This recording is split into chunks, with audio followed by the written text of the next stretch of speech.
Lo again, in this chapter, in Search of Christian Freedom, the faithful and discreet slave, Ray determines that this has always been the foundation teaching, but of course it's changed in a major way at least 3 times now.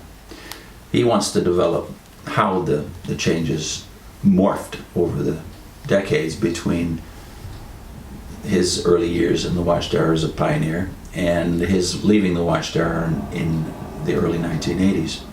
He says, first we note that the Watchtower Society's teaching is that the slave class has had a continuous, uninterrupted existence from its beginning in 33 AD, that is Pentecost, the Watchtower's date for Pentecost, until the present time. The Watchtower of January 15, 1975, pages 46 and 47, emphasize this, saying, quote, Jesus had said, look, I am with you all the days. Well, that's the literal Greek, by the way, all the days, not always, as many Bibles say. All the days, literally, until the conclusion of the system of things. That's, of course, Matthew 28, verse 20, the last verse of the so-called Great Commission.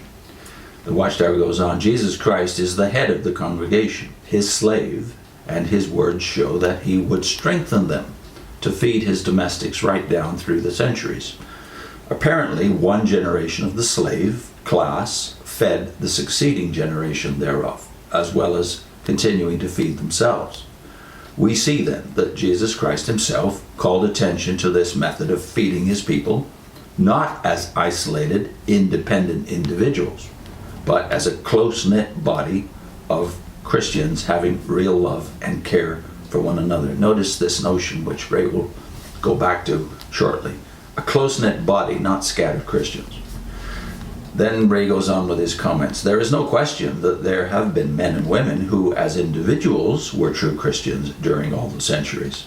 Jesus' words at Matthew 28:20 make this clear.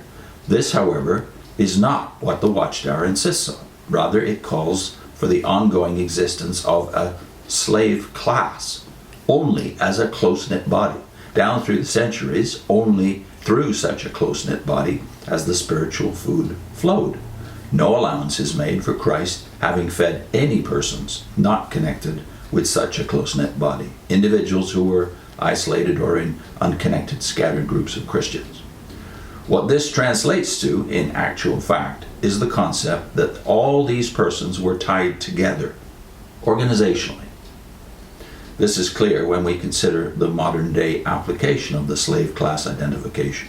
From as far back as July 15, 1943, Watchtower, which said on pages 215 and 216, quote, the physical facts since AD 1878 down to 1918 prove that the small body of consecrated, spirit-begotten men and women who were and are unitedly serving Jehovah God and his kingdom in conjunction with the Watchtower Bible and Tract Society matched the prophetic description of the servant. Therefore, such ones, though bodily spread throughout the earth, yet unitedly cooperating by means of the Watchtower Bible and Tract Society, are the Lord's servant body on earth. The historical reality of such premise, this is Ray's comment, of any close-knit, interrelated, composite body down through the centuries, constituting the sole recipient of Christ's feeding and thereby becoming the sole channel of instruction from God for all Christians everywhere, is nowhere demonstrated or documented. It is simply asserted. The interpretation advanced and the organizational stance taken requires it.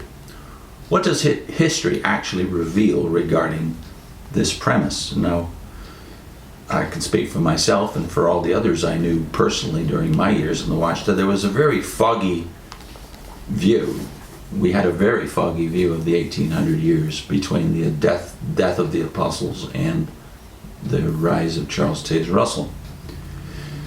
But what does the Watchtower do with that 1800 years? And we'll find, as Ray develops in the next segment, that just as they cherry-pick scripture to come up with their key doctrines, they cherry-pick history to substantiate in some form, although vague and certainly lacking specifics, this notion that there's been a faithful and discreet class that has somehow fed the next generation, which is the faithful and discreet slave, continuously from the apostles until Russell and Rutherford.